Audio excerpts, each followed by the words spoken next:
I got to talking about confidence as of late, and it could be confidence in terms of getting over your reluctance to ride your horse. You want to be confident when you enter that horse show, when you enter that rodeo.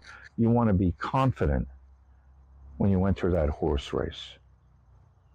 It's a great thing to have.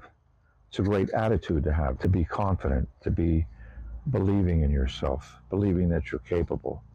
It's not a necessity. You can still be successful even without it. It's just a whole lot easier and a whole lot more fun if you have it. I think about public speakers. A lot of people, it's like one of the biggest fears. They say fear of death is like, I don't know, 4 or 5, and fear of public speaking is 1 or 2. And the joke is the person's more afraid of speaking in public than they are of dying. It's pretty stupid when you think about it that way, but a lot of comedians have used that joke. My point is, a public speaker goes up there and he puts on his mask and he wants to look like the expert. He wants to look like someone that is perfect. And they're afraid to open themselves up to vulnerability.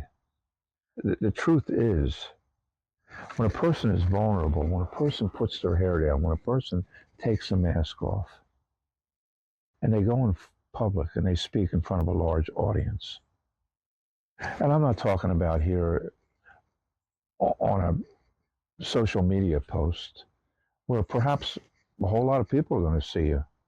But in the moment, it's not the same pressure as when you get up on a stage, stand behind a lectern, and look out at a crowd of people that are focused on you in that moment. People want to come off as perfect. They want to come off as the expert, as somebody that deserves to be listened to. And so they hide behind their mask. And it's a natural thing. It's what we do as people, and I'm not faulting anyone for doing that. What I'm trying to point out is that when we take the mask off and allow ourselves to be vulnerable, those are the moments that are special to the people that are watching you.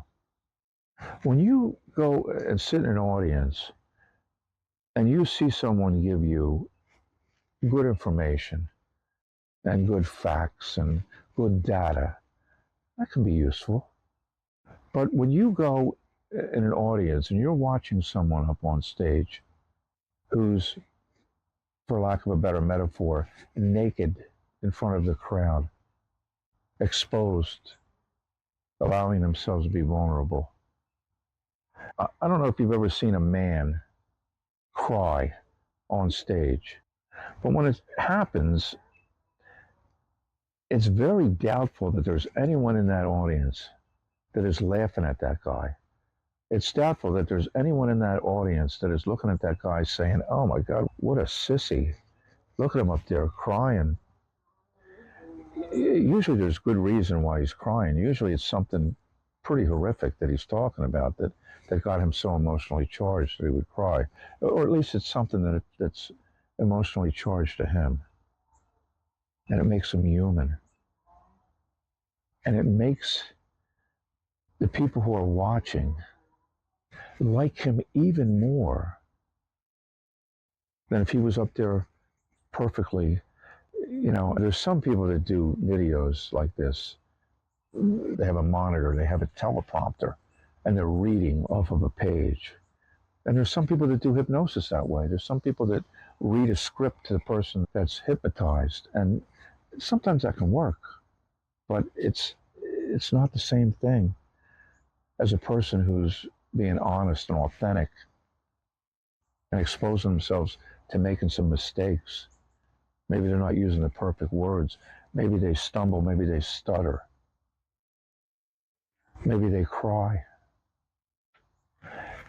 And it's those moments that are the most powerful moments. When you see someone that's up there vulnerable, naked to the world, exposing themselves and all their faults, and they do it anyway. And it makes them more endearing. It makes them more lovable. It connects them with the people that they're talking to. And so, you know, this whole fear that I'm going to come off less than perfect, that I'm going to come off foolish and somebody's going to laugh at me. If they laugh, they laugh. The worst things can happen to a person and to be laughed at. But my point is, the very thing that we're afraid of happening is the exact thing that's going to make what we have to say all the more powerful.